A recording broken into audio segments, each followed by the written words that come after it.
भगवान शिव की कथा कहती है, ब्राह्मण देव ने धर्म पत्नी कहती है तुम्हें कोई कमी पड़े तो मुझे बताओ, मैं आपको दे देती हूँ भाग।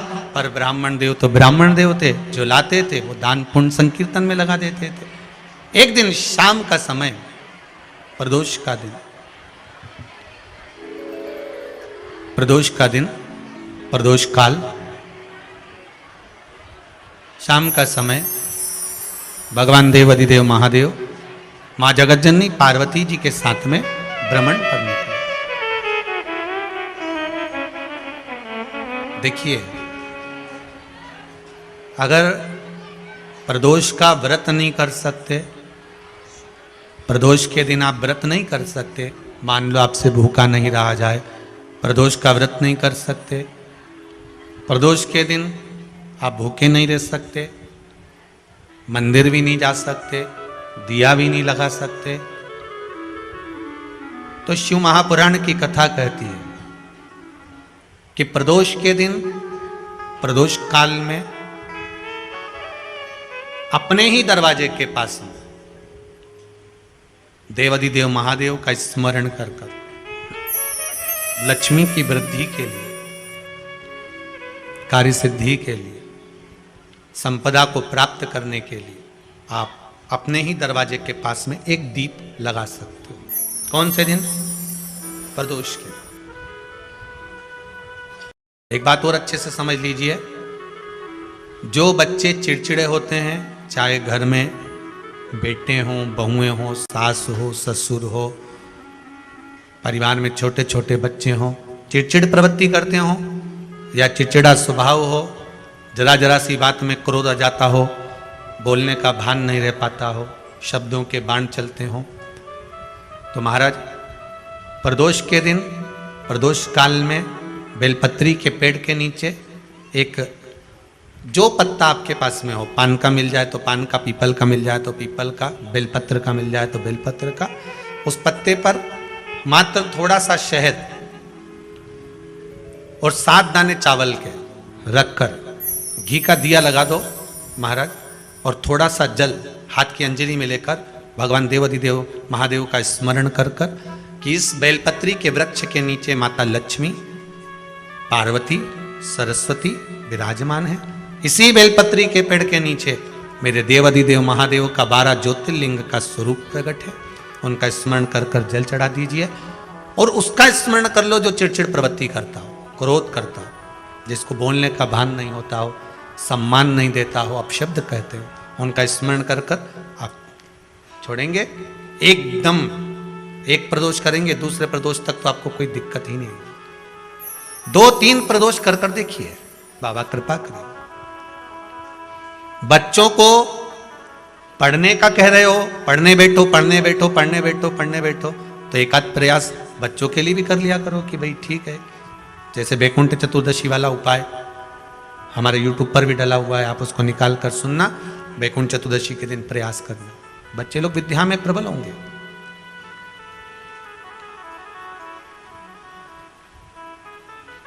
शिव उपासना का जो फल है वह 1000 गुना। ब्राह्मण देवता आज मंदिर के दरवाजे पर बैठे हुए थे, मंदिर की बुआरी लगाकर बेलपत्री को उठाकर एक बोरे में, एक बारदान में, एक झोले में भर रहे थे।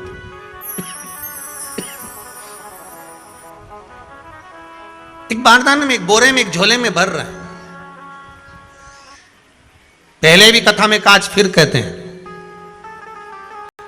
शिव मंदिर में जल बाद में चढ़ाना, शंकर के मंदिर में जाकर पंचामृत स्नान बाद में कराना, शंकर जी के मंदिर में जाकर पूजन बाद में करना। पहले थाली एक और रखकर शिव मंदिर में झाड़ू, पोछा या जो बेलपत्री, निर्माल्य जो भी रखा हो, उतरा हुआ सामान, उसको भरकर कहीं एक और जहां मंदिर वाले रखते हो वहां ले जाकर रख दो, झाड़ू पोछा एक बार जरूर। इस ब्राह्मण के चरित्र को सुनिए जो शिव महापुराण में वर्णन किया गया। कार्तिक महत्तम की कथा कर रही है।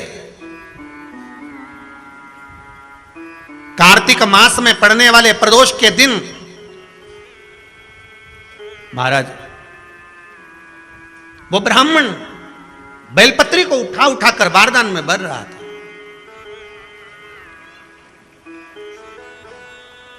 पूजन करने से पहले सबसे पहले सफाई का ध्यान रखो। और एक विश्वास रखना, आप मंदिर की सफाई नहीं कर रहे हो, फिर निवेदन करूंगा आपको, आप मंदिर की झाड़ू नहीं लगा रहे हो, आप मंदिर की सफाई नहीं कर रहे हो, आप मंदिर में पोछा नहीं लगा रहे हो।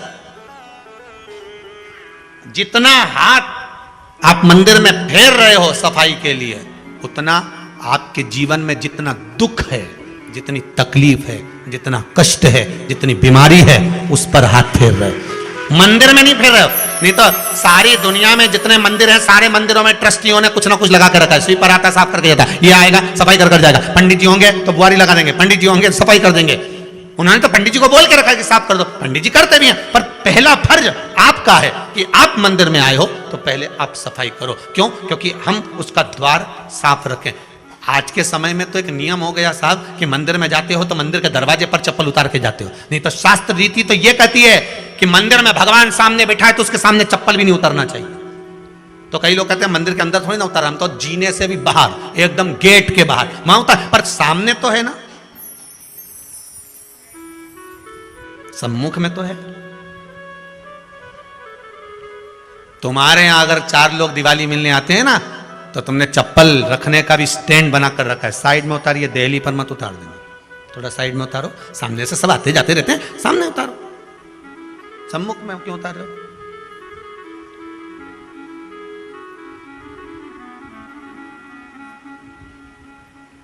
थोड़ा द्वार पे से दूर उतारिए।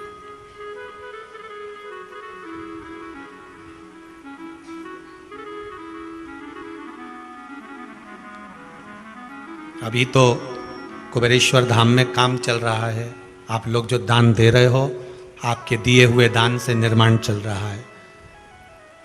अभी तो आप पहनकर जूता चप्पल भी अंदर आ जाते हो, भले दूसरे मंदिरों में चप्पल पहनकर हमने देखा है, आधिकाधिक मंदिरों में, ब्रजभूमि पर भी बहुत मंदिरों में लोग अंदर जूता पहनकर चले जाते हैं, पर जब तक बाबा नहीं बैठा तब तक तो आप पहन कर आ रहे हो। जिस दिन बाबा कुबेरेश्वर धाम में आकर बैठ गया, उसके बाद वो दोनों गेट पर चप्पल बाहर ही रहेगी। आओ आप, कंकर से शंकर जब शरीर से लगेगा तब सुख भोगोगे, आनंद भोगोगे, सुख की प्राप्ति। अपने द्वार पर भी कितना सुंदर लिखा है भविष्य पुराण के अंतर्गत, और विष्णु पुराण में भृगु बाबा का चरण का चिन्ह भगवान विष्णु की छाती पर रहा। भगवान विष्णु की छाती पर भृगु बाबा के चरण का चिन्ह रहा।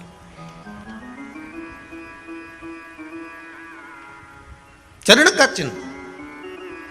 अब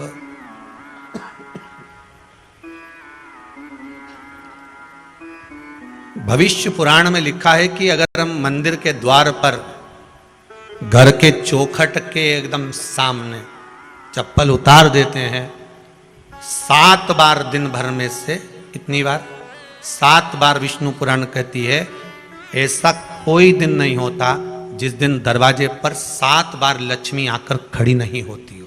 कल एक कथा कही थी आपको कि प्रत्येक मनुष्य के भाग्य में सुख लिखा है, केवल मंथन करना। भविष्य पुराण कहती है 7 बार लक्ष्मी प्रत्येक मनुष्य के दरवाजे पर जाकर खड़ी होती है, पर द्वार पर चप्पल पड़ी होने के कारणवश वो लौट कर चली जाती है। बहुत ध्यान दीजिएगा महाराज, थोड़ा सा आपको बुरा लगेगा, लग जाए, पर शिव पुराण है, जीवन संवार देगी तो अच्छी बात है,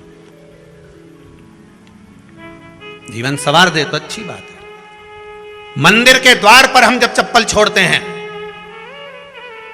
जिस मंदिर की चौखट पर चप्पल छोड़ी है, आप जितनी देर आराधना में लगे रहते हैं, उतनी देर तक आपकी चप्पल पर जितने लोग लांग कर जाते हैं, जितने लोग लांग कर प्रवेश करते हैं, उसका भी दुख आपके भाग्य में आता चले जाता है। ध्यान दीजिएगा जरा, चप्पल का भविष्य पुराण में पढ़िएगा कभी कि पादुका का महत्व क्या है, पादुका किस ओर उतारना चाहिए, पादुका को कहाँ रखना चाहिए, किस जगह पर बुआरी झाड़ू को रखना चाहिए, किस जगह पर चलनी को रखना चाहिए, सुई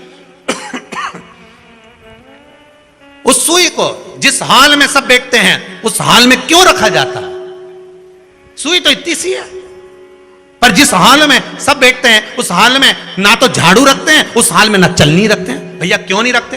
कारण क्या है कि जिस हाल में सब बैठकर बात करें, आवक जावक की बात हो, व्यापार की बात हो, लक्ष्मी की बात हो, प्रेम स्नेह की बात हो, आपस में बैठकर सब चर्चा कर रहे हो, अगर वहां छलनी होगी, झाड़ू होगी, तो बैठे बैठे बात करने में विवाद चालू हो जाएगा। 15-20 मिनट तुमने बहुत प्रेम की बात करी, अच्छे से बात करी, पति पत्नी बहुत प्रेम की बात कर रहे थे, मालूम पड़े बात करते करते से कब झगड़ा उत्पन्न हो जाए तो समझ में नहीं आया। हमारी बहू को क्या हो जाता है, बैठे बैठे बात करते करते झगड़ा कर देती है, जरा सी बात में झगड़ा चालू हो जाता है। कारण क्या है? जिस हाल में तुम बैठ रहे हो, जिस कमरे में तुम बैठ रहे हो, जिस हाल के अंदर सब बैठकर चर्चा करते, बात करते, चित्त करते, आपस में बैठकर सब लोग एक दूसरे के बातचीत करने बैठे हैं, आय व्यय देखने बैठे हैं, दुकान व्यापार की बात करने बैठे हैं, उस जगह पर फिर झगड़े का क्रम कहां से आ गया? एक ना एक का मुंह क्यों फूल गया? कारण क्या था? कोई बात टेंशन क्यों आ रहा है? मतलब उस हाल में या तो चलनी रखी है या झाड़ू रखी है, भले तुमने सोफे के नीचे फंसा दियो, भले तुमने पीछे फंसा दियो, पर पड़ी जरूर है, रखी जरूर है, कहीं ना कहीं पड़ी होगी।